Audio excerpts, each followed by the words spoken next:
Friends, welcome to Bismi சமையல். இன்னைக்கு எல்லாருக்கும் தேவைப்படுற மாதிரி ஒரு இன்ட்ரெஸ்டிங்கான வீடியோ தான். இந்த வீடியோவில் உங்களுக்கு நிறைய புது புது விஷயங்களும் நிறைய ஐடியாஸும் கிடைக்கும். ஸோ வீடியோக்குள்ளே போகிறதுக்கு முன்னாடி நம்ம சேனலை நீங்கள் புதுசாக பார்க்குறீங்கன்னா மறக்காமல் சப்ஸ்கிரைப் பண்ணிக்கோங்க. இப்போ நம்ம ஃபர்ஸ்ட் டிப் என்னங்கிறத பார்க்கலாம். எல்லார் வீட்லேயுமே இந்த மாதிரி நிறைய பெல்ட் இருக்கும். பிள்ளைங்க ஸ்கூலுக்கு போடுறது வெளியில் போடுறதுன்னு சொல்லிட்டு எக்கச்சக்கமான பெல்ட் வச்சுருப்பாங்க. இது எல்லாத்தையுமே நம்ம ஒரு ஓரமாக தான் எடுத்து போட்டு வச்சுருப்போம்.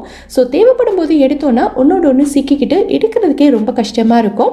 இந்த பெல்ட் எல்லாத்தையும் ரொம்ப நீட்டாக எப்படி ஆர்கனைஸ் பண்ணுறதுன்னு பார்க்கலாம். ஃபர்ஸ்ட் நான் இந்த மாதிரி கம்பி டைப்பில் இருக்கிற பெல்ட்டை செஞ்சு காட்டுறேன். கம்பியை லைட்டாக விளக்கிட்டு நான் வீடியோவில் காட்டுற மாதிரி உள்ளே விட்டு இழுத்தீங்கன்னா நமக்கு ஒரு ரவுண்ட் ஷேப் கிடைக்கும். இந்த ரவுண்ட் உங்கள் பெல்ட்டோட நீளத்துக்கு ஏற்ற மாதிரி சின்னதாகவோ பெருசாகவோ பண்ணிக்கலாம். ஆனால் சின்னதாக பண்ணிங்கன்னா தான் நல்லா டைட்டாக இருக்கும். அடுத்து பெல்ட்டோட நுனியில இருந்து இந்த மாதிரி சுற்றிக்கிட்டே பெரிய ரவுண்டுக்குள்ளே அப்படியே வச்சிடலாம். ஒருவேளை உங்களுக்கு லூஸாக இருந்ததுன்னா உள்ளக்கையே லைட்டாக இந்த மாதிரி சுற்றி விட்டிங்கன்னா நல்லா டைட் ஆகிடும். இதே மாதிரி நம்ம பக்கல் வச்சுருக்க பெல்ட்டுக்குமே செய்யலாம். வெளியில் எங்கேயாவது நம்ம ட்ராவல் பண்ணும்போது சூட்கேஸில் பேக்லலாம் இந்த மாதிரி வச்சு எடுத்துகிட்டு போனோன்னா ரொம்பவே கம்ஃபர்டபுளாக இருக்கும். இந்த மாதிரி செஞ்சு நம்ம கபோர்டில் ஸ்டோர் பண்ணி வைக்கும்போது நிறைய இடத்தையும் அடைக்காது, நமக்கு தேவைப்படும் போது எடுக்கிறதுக்கும் ரொம்பவே ஈஸியாக இருக்கும். ஸோ கண்டிப்பாக ட்ரை பண்ணி பாருங்கள். இப்போ நம்ம அடுத்த டிப் என்னங்கிறத பார்க்கலாம். ஸ்கூலுக்கு போகிற குழந்தைங்கள்லாம் பார்த்தீங்கன்னா காலையில் போகும்போது இந்த ஒயிட் ஷூவை நல்லா பளிச்சுன்னு போட்டுட்டு போவாங்க. இதுவே ஈவினிங் திரும்பி வரும்போது பார்த்தீங்கன்னா இந்த ஷூவோட நிலைமையை கேட்கவே வேண்டாம். இந்த ஒயிட் ஷூவை பார்க்கும்போதே உங்களுக்கு தெரியும் எவ்வளோ மோசமாக இருக்குன்னு. இந்த ஷூவை நம்ம ஒரு சொட்டு தண்ணி கூட யூஸ் பண்ணாமல் கொஞ்சம் கூட கஷ்டப்படாமல் நல்லா பளிச்சுன்னு புது ஷூ மாதிரி எப்படி மாற்றுறதுன்னு பார்க்கலாம். இந்த ஷூவை நீங்கள் தண்ணியில் ஊற வச்சு தேய்க்கணுங்கிற அவசியமே கிடையாது. ரொம்பவே ஈஸியாக உங்களுக்கு வேலை முடிஞ்சிடும். ஒரு சின்ன கிண்ணத்தில் நான் 1 டீஸ்பூன் அளவுக்கு பேக்கிங் சோடா சேர்த்துக்கிறேன். நம்ம எப்போவுமே சமையலுக்கு யூஸ் பண்ணுற ஆப்ப சோடா தான். இது கூடவே நான் கொஞ்சமாக வினிகர் சேர்த்துக்கிறேன். வினிகர் ரொம்ப சேர்க்க வேண்டாம், கொஞ்சமாக சேர்த்தாலே போதும். ஒருவேளை உங்ககிட்ட இந்த வினிகர் இல்லை அப்படின்னா இதுக்கு பதிலாக நீங்கள் லெமன் ஜூஸ் சேர்த்துக்கலாம். கூடவே கொஞ்சமாக டூத் பேஸ்ட் சேர்த்துக்கிறேன். உங்கள் வீட்டில் இருக்கிற எந்த பிராண்ட் வேணாலும் யூஸ் பண்ணிக்கலாம். இப்போ இது எல்லாத்தையுமே நல்லா மிக்ஸ் பண்ணிக்கலாம். நம்ம சேர்த்துருக்க பேஸ்ட் எல்லாமே நல்லா கரையணும், அந்தளவுக்கு கலந்து விட்டுக்கோங்க. இப்போ ஒரு பழைய டூத் ப்ரஷ் எடுத்துட்டு இதை கொஞ்சம் கொஞ்சமாக எடுத்து இந்த ஷூ ஃபுல்லாகவே அப்ளை பண்ணி விட்டுக்கலாம். இது ஒரு 15லேருந்து 20 நிமிஷத்துக்கு நல்லா ஊறட்டும். 20 நிமிஷத்துக்கு அப்புறமா ஒரு ஈரமான டூத் ப்ரஷ் வச்சு இது ஃபுல்லாகவே நல்லா தேய்ச்சி விட்டுறலாம். மழை நேரத்துலலாம் பார்த்திங்கன்னா நமக்கு துணி காய்கிறதே பெரிய கஷ்டமாக தான் இருக்கும். அதில் இந்த மாதிரி நல்ல கனமான ஷூவெல்லாம் நம்ம தண்ணியில் ஊற வச்சு துவைச்சி காய போட்டோன்னா இது சுத்தமாக காயவே காயாது. ஸோ அந்த டைம்லலாம் நீங்கள் இந்த மாதிரி இதை க்ளீன் பண்ணிக்கலாம். நல்லா தேய்ச்சி விட்டுட்டு அடுத்து ஒரு ஈரமான துணி வச்சு இது ஃபுல்லாகவே நல்லா தொடச்சி எடுத்துட்டிங்கன்னா ஷூ நல்லா பளிச்சுன்னு வந்துடும். நான் ஒரு ஷூ மட்டும்தான் க்ளீன் பண்ணி எடுத்திருக்கேன். ஸோ இதை பார்க்கும்போதே உங்களுக்கு நல்ல டிஃப்ரென்ஸ் தெரியும்னு நினைக்கிறேன். இதே மாதிரி நீங்களும் கண்டிப்பாக செஞ்சு பாருங்கள். இந்த டிப் பிடிச்சிருந்தா நம்ம சேனலை சப்ஸ்கிரைப் பண்ணிக்கோங்க. இப்போ நம்ம அடுத்த டிப் என்னங்கிறத பார்க்கலாம். பெரியவங்க வயசானவங்க எல்லாருக்குமே ஊசியில் நூல் கோக்குறது கொஞ்சம் சிரமமாக தான் இருக்கும். ஒவ்வொரு தடவை நம்ம சின்னதாக ஏதாவது தைக்கணுன்னாலும் அடுத்தவங்கள்ட்ட போய் ஊசியில் நூல் கோர்த்து கேட்க முடியாது. அதுக்கு சின்னதாக ஒரு டிப் சொல்கிறேன். உங்கள் வீட்டில் இருக்கிற ஏதாவது ஒரு நெயில் பாலிஷ் எடுத்துக்கங்க. எல்லார் வீட்லேயுமே குட்டீஸ் வச்சுருப்பாங்க இல்லையா? ஸோ இந்த நெயில் பாலிஷை நீங்கள் கொஞ்சமாக எடுத்து லைட்டாக இந்த நூலோட நுனியில் அப்ளை பண்ணிக்கோங்க. லைட்டாக அப்ளை பண்ணாலே போதும். இப்போ இது நல்லா காயணும். ஒரு 2 நிமிஷம் விட்டிங்கன்னா ஃபுல்லாக காஞ்சிரும். காஞ்சதுக்கப்புறமா பார்த்தீங்கன்னா இந்த நூலோட நுனி நல்ல ஸ்டிஃபாக இருக்கும், அங்கிட்டும் இங்கிட்டும் வளையாது. ஸோ இப்போ நீங்கள் ஊசியில் கோர்க்கிறதுக்கு ரொம்பவே ஈஸியாக இருக்கும். யார் வேணாலும் ரொம்ப ஈஸியாக செய்ய முடியும். ஸோ இனி அடுத்தவங்களோட ஹெல்ப்பை எதிர்பார்க்காதீங்க, நீங்களே ஈஸியாக செஞ்சுக்கலாம். இப்போ நம்ம அடுத்த டிப் என்னங்கிறத பார்க்கலாம். நான் ஏற்கனவே ஒரு வீடியோவில் சொல்லியிருந்தேன், இட்லி தட்டிலிருந்து இட்லி நல்லா ஒட்டாமல் ஈஸியாக எடுக்கிறதுக்கு நல்லா சூடாக இருக்கும் போதே இட்லி தட்டோட பேக் சைடு டேப் வாட்டரில் காட்டுறோன்னா ஈஸியாக வந்துடும் சொல்லியிருந்தேன். ஸோ அந்த வீடியோவில் 2-3 ஃப்ரெண்ட்ஸ் கமெண்ட் பண்ணியிருந்தாங்க, டேப் வாட்டரில் நம்ம ஒவ்வொரு தடவையும் காட்டும்போது தண்ணி ரொம்ப வேஸ்ட் ஆகும், அதுக்கு பதிலாக ஒரு பாத்திரத்தில் பிடிச்சி வச்சு யூஸ் பண்ணிக்கலாமேன்னு. எனக்குமே ரொம்ப நல்ல யோசனையாக இருந்தது. ஸோ அவங்களோட ஐடியாவை நான் இங்கே ஷேர் பண்ணியிருக்கேன். நல்ல ஒரு அகலமான தட்டு எடுத்துட்டு இதில் நம்ம தண்ணி ஊற்றிக்கலாம். தண்ணி நிறைய ஊற்றிடக்கூடாது. நிறைய ஊற்றிட்டோன்னா நம்ம இட்லி தட்டை இது மேலே வைக்கும்போது தண்ணி மேலே வந்துடும். ஸோ இதில் வந்து நல்ல சூடாக இருக்க இட்லி தட்டை வச்சுட்டு ஒரு 10லேருந்து 15 செகண்ட் அப்படியே விட்டுருங்க. அதுக்கப்புறமா நீங்கள் எடுத்து பார்த்தீங்கன்னா இட்லி வந்து கொஞ்சம் கூட ஒட்டாமல் நல்லா சூப்பராக வரும். ஸோ கண்டிப்பாக ட்ரை பண்ணி பாருங்கள்.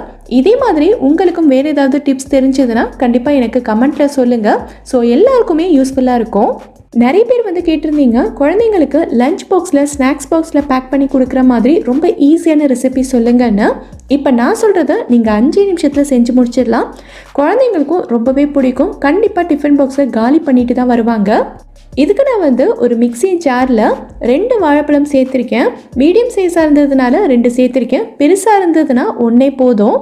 இது கூடவே நான் வந்து 2 டேபிள் ஸ்பூன் அளவுக்கு சுகர் சேர்த்துக்கிறேன். ஒயிட் சுகர் சேர்க்குறதுக்கு விருப்பம் இல்லாதவங்க நாட்டு சக்கரை கூட சேர்த்துக்கலாம். இல்லை வந்து வெல்லம் சேர்த்தாலும் ரொம்பவே நல்லாயிருக்கும். இது கூடவே நான் வந்து 2 டேபிள் ஸ்பூன் அளவுக்கு பட்டர் சேர்க்குறேன். இந்த பட்டருக்கு பதிலாக நீங்கள் வந்து எண்ணெய் கூட சேர்த்துக்கலாம். பட்டர் சேர்த்தோன்னா நல்ல ரிச்சான டேஸ்ட்டில் இருக்கும், அதுக்காக தான். அடுத்து நான் வந்து 1/2 கப் அளவுக்கு பால் சேர்த்துக்கிறேன். இப்போ வந்து 1/2 கப் மட்டும் சேர்த்தா போதும்.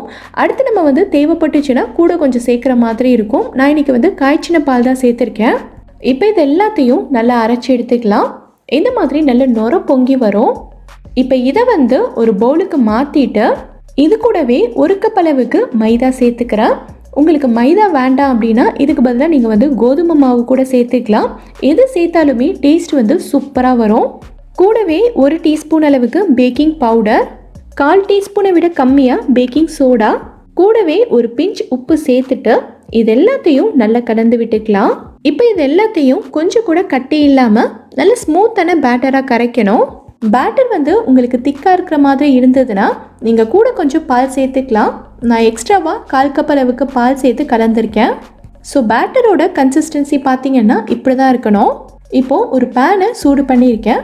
ஸ்டவ்வை வந்து நல்லா குறைச்சி வச்சுக்கோங்க. எந்த அளவுக்கு குறைக்க முடியுமோ அவ்வளோ குறைச்சி வச்சுக்கணும்.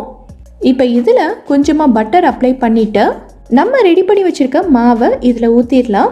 இதை வந்து தோசை மாதிரி பரத்தி விடக்கூடாது. ஒரு கரண்டியில் அள்ளி ஊற்றுனீங்கன்னா அதை அப்படியே விட்டுறணும். 1 நிமிஷம் நல்லா குக் ஆனதுக்கப்புறமா இன்னொரு பக்கமும் திருப்பி விட்டுறலாம். ரொம்ப சீக்கிரமாகவே குக் ஆயிரும். இதில் ஒரு முக்கியமான விஷயம் என்னென்னா இந்த பேட்டர் வந்து நல்லா திக்காக இருக்கணும். சப்போஸ் தண்ணியாக இருந்ததுன்னா இது குக் ஆனதுக்கப்புறமா இது பிக்கும் போது நமக்கு ரப்பர் மாதிரி வரும். அவ்வளோதான், சூப்பரான பேன் கேக் ரெடி பண்ணியாச்சு. இதுக்கு மேலே உங்களுக்கு பிடிச்ச எந்த டாபிக்ஸ் வேணாலும் போட்டுக்கலாம். நான் இன்னைக்கு வந்து தேன் தான் சேர்க்குறேன். நீங்கள் வந்து சாக்லேட் சிரப், மேப்பிள் சிரப் கூட யூஸ் பண்ணிக்கலாம். ரொம்பவே நல்லாயிருக்கும். குட்டீஸ்க்கும் ரொம்பவே பிடிக்கும். இது வந்து நல்ல சாஃப்டாக ஸ்பஞ்சியாக இருக்கும். கண்டிப்பாக ட்ரை பண்ணி பாருங்கள். நம்ம எல்லார் வீட்லேயுமே இந்த மாதிரி ஊதுபத்தி வந்து ஏற்றி வைப்போம். மழைக்காலம் குளிர்காலம்லாம் வந்துச்சுன்னா இது வந்து கொஞ்சம் அதிகமாகவே ஏற்றி வைப்போம். ஏன்னா வீட்டில் வந்து நல்ல வாசனை இருக்கணுன்றதுக்காகவும் வீட்டில் ஈரப்பதம் இல்லாமல் இருக்கணுன்றதுக்காகவும். இந்த ஊதுபத்தி ஏற்றுறதுல என்ன ஒரு பிரச்சனை அப்படின்னா இது வந்து நமக்கு ரொம்ப நேரத்துக்கு எரியாது. ரொம்ப சீக்கிரமாகவே எரிஞ்சு முடிச்சிடும். இது வந்து கொஞ்சம் ஸ்லோவாக ரொம்ப நேரத்துக்கு எரிஞ்சாதான் வீட்டில் வந்து ரொம்ப நேரத்துக்கு வாசனை நிற்கும். இது வந்து ரொம்ப சீக்கிரமாக எரிஞ்சு முடிகிறதுனால நம்ம வந்து நிறைய ஊதுபத்தி கொளுத்த வேண்டியது இருக்கும். ஸோ இன்னைக்கு நம்ம இந்த ஊதுபத்தியை நல்ல ஸ்லோவாக ரொம்ப நேரத்துக்கு எப்படி எரிய வைக்கிறதுன்னு தான் பார்க்க போகிறோம். கொஞ்சமாக தண்ணி எடுத்துட்டு அதை விரல்களில் இந்த மாதிரி லைட்டாக தொட்டுட்டு ஊதுபத்தி மேலே நல்லா தடவி விட்டுறலாம். தண்ணி தொட்டு வைக்கிறதுனால இது சரியாக எரியாதோன்னெல்லாம் நீங்கள் வந்து நினைக்க வேண்டாம். நம்ம வந்து மேலாப்பில் லைட்டாக தான் தண்ணி தொட்டு வைக்கிறோம். ஸோ ஊதுபத்தி வந்து நல்லாவே எரியும், நீங்கள் கவலைப்பட வேண்டாம். இந்த மாதிரி நம்ம செய்கிறதுனால இது வந்து கொஞ்சம் ஸ்லோவாக தான் எரியும். ஸோ நமக்கு டக்குன்னு எரிஞ்சு முடிஞ்சிடாம ரொம்ப நேரத்துக்கு வரும். ட்ரை பண்ணி பாருங்கள். இப்போ நம்ம அடுத்த டிப் என்னங்கிறத பார்க்கலாம். இப்போல்லாம் பெரும்பாலும் எல்லாருமே இந்த மாதிரி ஸ்டெயின்லெஸ் ஸ்டீல் பாத்திரங்கள் யூஸ் பண்ணுறதுக்கு ஆரம்பிச்சிட்டோம். எல்லா பாத்திரமும் உங்கள்கிட்ட ஸ்டெயின்லெஸ் ஸ்டீலில் இல்லைனாலும் கடாய் இல்லை இந்த மாதிரி ஃப்ரை பேன் இல்லை சாஸ் பேன் ஏதாவது ஒரு பாத்திரம் கண்டிப்பாக வச்சுருப்பீங்க. இந்த பாத்திரத்தில் நமக்கு என்ன ஒரு பிரச்சனைனா இதை வந்து நம்ம என்ன தான் டிஷ்வாஷர் போட்டு நல்லா தேய்ச்சி கழுவி காய வச்சு எடுத்திருந்தாலும் இந்த பாத்திரத்தில் பார்த்தீங்கன்னா அங்கங்கே வெள்ளை வெள்ளையாக திட்டு திட்டாக இருக்கும். இது வந்து நம்ம மறுபடியும் நல்லா தேய்ச்சி கழுவினாலுமே இது வந்து போகவே போகாது. ஸோ இந்த மாதிரி ஆகாமல் இருக்கணும்னா என்ன பண்ணணுங்கிறத பார்க்கலாம். இந்த மாதிரி ஒரு சின்ன பீஸ் லெமன் எடுத்துக்கங்க. இதில் கொஞ்சமாக நம்ம வந்து உப்பு சேர்த்துக்கலாம். இப்போ இதை வச்சு நம்ம பாத்திரம் ஃபுல்லாகவே நல்லா தேய்ச்சி விட்டுறலாம். எங்கெங்கெல்லாம் வெள்ளை வெள்ளையாக இருக்கோ அந்த இடம் ஃபுல்லாகவே நல்லா அழுத்தி தேய்ச்சி விட்டுருங்க. இப்போ இதை வந்து நார்மல் வாட்டரில் நல்லா தேய்ச்சி கழுவிட்டு காய வச்சுருங்க. இந்த மாதிரி செய்யும்போது பாத்திரத்தில் வெள்ளை வெள்ளையாக திட்டு திட்டா படிகிறது சுத்தமாக இருக்கவே இருக்காது. எவ்வளோ நாள் ஆனாலும் சரி நம்ம பாத்திரம் வந்து நல்லா புதுசு மாதிரியே மெயின்டைன் ஆகும். ஆனால் இதை வந்து நீங்கள் பால் காய்ச்சிற பாத்திரத்தில் செய்யவே கூடாது. ஏன்னா லெமன் இருக்கிறதுனால பால் தெரியறதுக்கு நிறைய சான்சஸ் இருக்குது. நம்ம வீட்டில் அப்பளம் வந்து நம்ம பாக்கெட்லேருந்து பிரிச்சுட்டோன்னா இந்த மாதிரி ஒரு டப்பாவில் போட்டு ஸ்டோர் பண்ணி வச்சுருப்போம். நம்ம வந்து வெறுமனே டப்பாவில் போட்டு ஸ்டோர் பண்ணி வச்சுருந்தோன்னா அப்பளம் வந்து டக்குன்னு காஞ்சு போயிடும். ஸோ அந்த மாதிரி ஆகாமல் இருக்கிறதுக்கு இந்த மாதிரி ஒரு கவரில் போட்டுட்டு அதுக்கப்புறமா டப்பாவில் போட்டு ஸ்டோர் பண்ணி வைக்கலாம். ஆனால் மழை நேரத்துலலாம் பார்த்திங்கன்னா இந்த அப்பளம் வந்து நமக்கு டக்குன்னு கெட்டு போயிடும். ரொம்ப நாளைக்கு நம்ம வந்து ஸ்டோர் பண்ண முடியாது. இது மேலெல்லாம் ஒரு மாதிரி ஃபங்கஸ் ஃபார்ம் ஆகிட்டு நமக்கு வந்து யூஸ் பண்ண முடியாத மாதிரி ஆயிரும். ஸோ அந்த மாதிரி ஆகாமல் இருக்கிறதுக்கு நம்ம வெந்தயம் தான் யூஸ் பண்ண போகிறோம். வெந்தயத்தை கொஞ்சமாக எடுத்து இந்த டப்பாவோட எல்லா கார்னர்லேயுமே நம்ம போட்டு வச்சிடலாம். போட்டுட்டு டப்பாவை வந்து நல்லா க்ளோஸ் பண்ணிக்கோங்க. வெந்தயம் போட்டு வச்சோன்னா அவ்வளோ சீக்கிரத்தில் நமக்கு வந்து ஃபங்கஸ் ஃபார்ம் ஆகாது. நம்ம அப்பளம் வந்து ரொம்ப நாளைக்கு ஸ்டோர் பண்ணி வச்சுக்கலாம். இந்த டிப் உங்களுக்கு ரொம்பவே யூஸ்ஃபுல்லாக இருக்கும்னு நினைக்கிறேன். ட்ரை பண்ணி பாருங்கள். குட்டீஸ் இருக்க வீட்டில், வயசானவங்க இருக்க வீடுகள்லாம் நம்ம அதிகமாகவே ஃப்ளாஸ்க் யூஸ் பண்ணுவோம். சுடு தண்ணி ஊற்றுறதுக்கும் இல்லை பால் ஊற்றி வைக்கிறதுக்கும் ரொம்பவே ஹெல்ப்ஃபுல்லாக இருக்கும். நம்ம ட்ராவல் பண்ணும்போதும் பார்த்திங்கன்னா இந்த ஃப்ளாஸ்க் நமக்கு ரொம்பவே தேவைப்படும். ஆனால் என்னென்னா ஒரு குறிப்பிட்ட டைமுக்கு தான் இதில் வந்து சூடு நிற்கும். டைம் ஆக ஆக கொஞ்சம் கொஞ்சமாக சூடு குறைய ஆரம்பிச்சிடும். ஸோ அந்த மாதிரி ஆகாமல் ரொம்ப நேரத்துக்கு நல்ல சூடாகவே இருக்கிறதுக்கு என்ன பண்ணலாங்கிறத நம்ம இப்போ பார்க்கலாம். ஃப்ளாஸ்கில் பால் ஊற்றுறதுக்கு முன்னாடி இந்த மாதிரி நல்ல கொதிக்கிற தண்ணியை ஃபில் பண்ணிக்கோங்க. ஒரு 3/4 ஃப்ளாஸ்க் வரைக்கும் ஊற்றினா போதும். ஃபுல்லாக ஊற்றணுங்கிற அவசியம் இல்லை. இப்போது இதை நல்லா மூடிட்டு ஒரு 15 நிமிஷத்துக்கு அப்படியே விட்டுருங்க. 15 நிமிஷத்துக்கு அப்புறமா இந்த தண்ணியை வெளியில் கூட்டிட்டு நம்ம மறுபடியும் இதில் சூடான பால் ஃபில் பண்ணிக்கலாம். இதில் வந்து நீங்கள் பால், டீ, காஃபி எது வேணாலும் ஸ்டோர் பண்ணிக்கலாம்.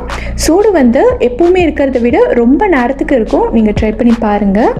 நம்ம எல்லாரும் என்னதான் டெய்லியும் சமைச்சாலுமே நிறைய பேருக்கு பார்த்தீங்கன்னா குழம்புல அந்த எண்ணெய் பிரிஞ்சு நல்ல ஒரு சூப்பரான கலரில் இருக்குன்னு சொல்லுவாங்கல்ல, அந்த மாதிரி வரவே வராது.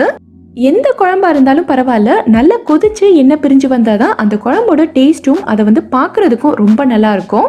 ஸோ அதுக்கு நம்ம என்ன பண்ணணுங்கிறது தான் இந்த டிப்பில் பார்க்க போகிறோம். நீங்கள் வைக்க போகிற குழம்புக்கு எப்போவுமே என்னென்ன பொருட்கள்லாம் சேர்த்து தாளிப்பீங்களோ அது எல்லாத்தையும் சேர்த்துக்கோங்க. நீங்கள் சேர்க்க போகிற வெங்காயத்தில் பாதி அளவுக்கு மட்டும் கட் பண்ணி சேர்த்துக்கிட்டா போதும். மீதி பாதியை வந்து நம்ம மிக்ஸி ஜாரில் சேர்க்க போகிறோம்.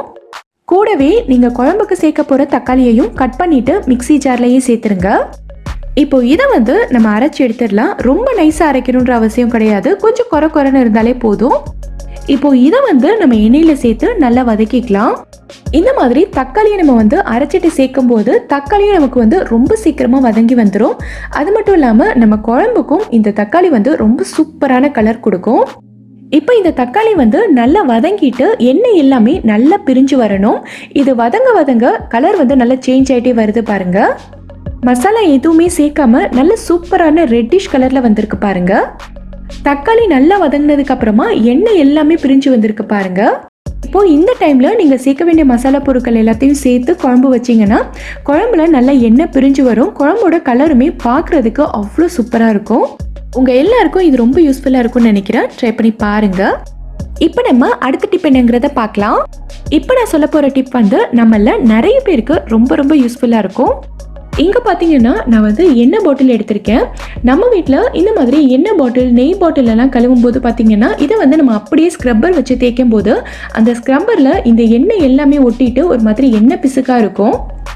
அந்த ஸ்க்ரப்பரை வச்சு நம்ம மற்ற பொருட்கள் கழுவும் போதும் அதுலேயும் எண்ணெய் பிசுக்காயிரும். அது மட்டும் இல்லாமல் இதை கழுவும் போது சிங்க்குமே ஃபுல்லாகவே எண்ணெய் பிசுக்காயிரும்.